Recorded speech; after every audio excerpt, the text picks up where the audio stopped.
All India media તમારું સ્વાગત છે. સમાચારની વાત કરીએ તો વડોદરાના હાથીખાનામાં ઓલ ઇન્ડિયા મજલિસે ઇત્તેહાદુલ મુસ્લિમીન મહારાષ્ટ્રના પ્રમુખ અને પૂર્વ સાંસદ ઇમ્તિયાઝ જલીલ દ્વારા આજે એક જંગી જાહેર સભાને સંબોધિત કરવામાં આવી હતી. વડોદરા મહાનગરપાલિકાની ચૂંટણીમાં એમ પાર્ટીના 15 ઉમેદવારો મેદાને ઉતર્યા છે. આ ઉમેદવારોના પ્રચાર સાથે આવેલી ઇમ્તિયાઝ જલીલ સાહેબને સાંભળવા હજારો લોકોની સંખ્યા એકત્રિત થયા હતા. તેઓએ મજલિસના ઉમેદવારો માટે મગમાંથી લોકોને એક થવા આહ્વાન આપ્યું હતું. તેમણે બીજેપી અને કોંગ્રેસ પર તીખાપારો કરતાં કહ્યું હતું કે ગુજરાતની સ્થાનિક સ્વરાજની ચૂંટણી, જેમાં પાલિકા, મહાનગરપાલિકા, તાલુકા પંચાયત અને જિલ્લા પંચાયતમાં કોંગ્રેસ ઉમેદવારોએ લગભગ 700 કરતાં વધારે જગ્યાએ ઉમેદવારી ફોર્મ પરત લઈને બીજેપીને બિનહરીફ જીત અપાવી ચૂકી છે. બીજેપી અને કોંગ્રેસના આંતરિક ગઠબંધનને કારણે આજે ગુજરાતની જનતા સાથે ઠગાઈ થઈ રહી છે અને જનતાની સમસ્યા જેમની તેમ છે. આ કારણે જે રાજકીય અવકાશ ઊભો થયો છે, તેના કારણે આજે મજલિસ લોકોની સમસ્યાઓના ઉકેલ માટે મેદાનમાં ઉતરી છે. આવનારા સમયમાં મજલિસ વધુ ઉગ્રતાથી લોકોને વચ્ચે રહીને જનતાની સમસ્યા માટે સરકારની સામે ઉગ્ર લડત આપી રહેશે. मैंने खुद ने भी तसव्वुर नहीं किया था, लेकिन अल्हम्दुलिल्लाह आप लोगों की ये दीवानगी बता रही है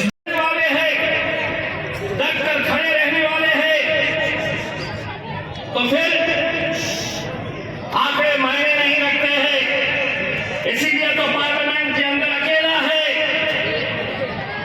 और उस अकेले शख्स को देखकर कहते हैं लोग कि 100 सुनार की एक हार की है ना. के लिए, पिछड़ों के लिए, ओबीसीज के लिए अगर कोई आवाज उठाता है इस मुल्क के अंदर, तो उस शख्स का नाम है बैरिस्टर असदुद्दीन अवैसी.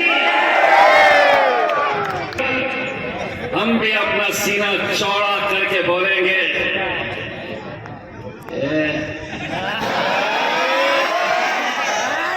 हम भी जाएंगे और कहेंगे केम छो.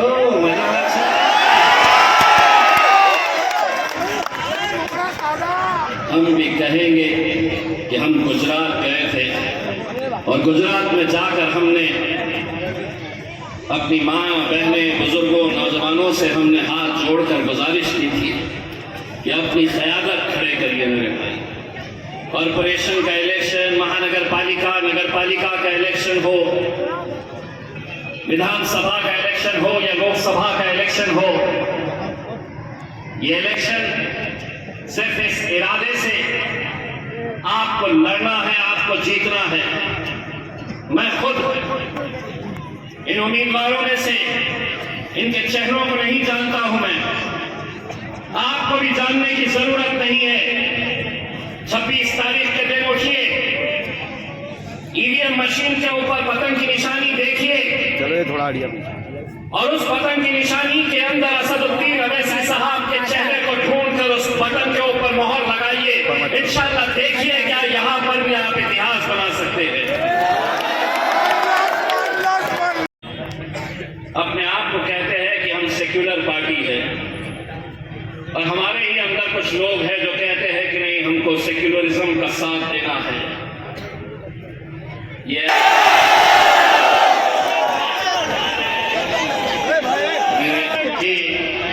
आप लोग 26 तारीख के दिन, मेरी माएं, बहनें, मैं सिर्फ आपसे हाथ जोड़कर एक गुजारिश करना चाहता हूँ. 26 तारीख के दिन क्या नाम है आपका? मेरा नाम यक्षा परवेज शेख है.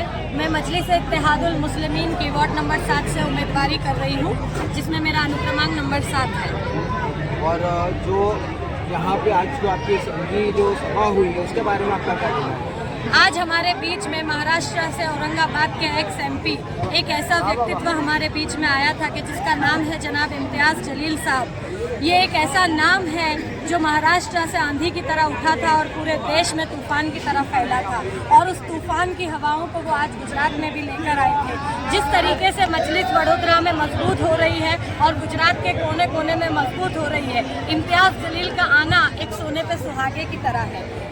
हमें लगता है कि इम्तियाज़ जलील के आने से जिस तरीके से संगठन में बढ़ोतरी होगी, आप देखेंगे कि वडोदरा ही नहीं, गुजरात के अलग अलग शहरों में मजलिस के साथ लोग जुड़ेंगे, और इस तरीके से जुड़ेंगे कि वो एक तूफान जो हैदराबाद से उठा था, वो सैलाब बन के पूरे देश पर राज करेगा. कितने कैंडिडेट है आपके?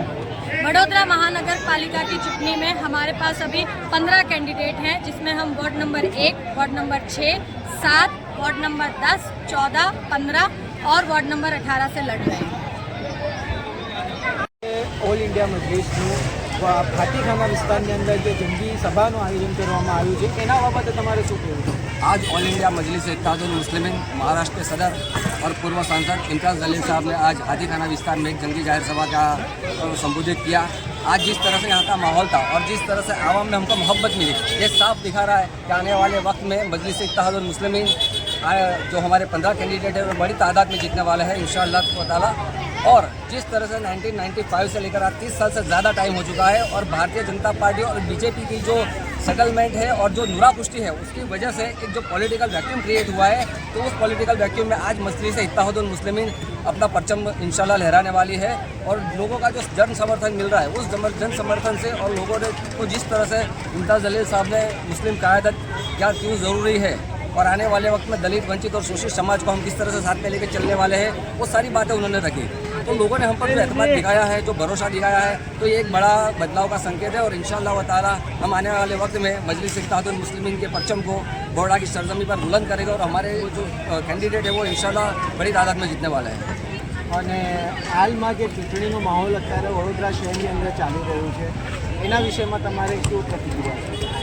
देखिए, जिस तरह से अभी चुनाव का माहौल है और आपको पता ही है कि पूरे गुजरात में 700 से ज़ायद जगह पर जो कैंडिडेट है उन्होंने अपने फॉर्म वापस ले लिए हैं। यानी ये साफ तौर पे दिखाता है कि जो कांग्रेस है उसका बीजेपी के साथ किस तरह से सेटलमेंट है। वार्ड नंबर 2 में भूमि प्रजापति ने फॉर्म खींच लिया, वार्ड नंबर 11 में कनु प्रजापति ने फॉर्म खींच लिया।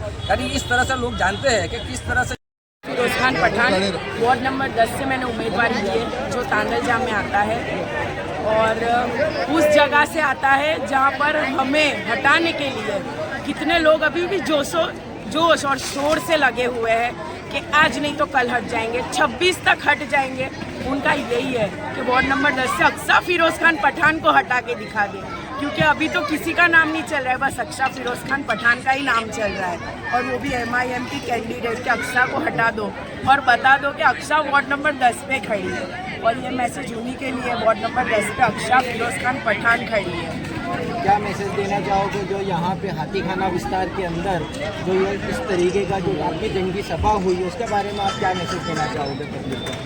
आपको यही मैसेज देना चाहूँगी, जो हमारे जनाब इम्तियाज़ जलील साहब जो आए थे उन्होंने जो बातें की, जो उन्होंने आप सब तक एक मैसेज पहुँचाया कि हमने बॉम्बे में इतने लाए, हम लोग मुमरा में इतने लाए, हम यूपी में लेकर आए, तो क्या MIM गुजरात में नहीं आ सकती? गुजरात MIM अभी आएगी 15 और इंशाल्लाह 15 कैंडिडेट आ गए तो जश्न के साथ बाहर आएंगे। क्योंकि ऐसा है ना कि हमको कहाँ से फोर्स आए, कहाँ से कॉल आए, कौन भाई था, कौन गुंडा था, कौन डॉन था, कौन वकील था, सबकी तरफ से आए।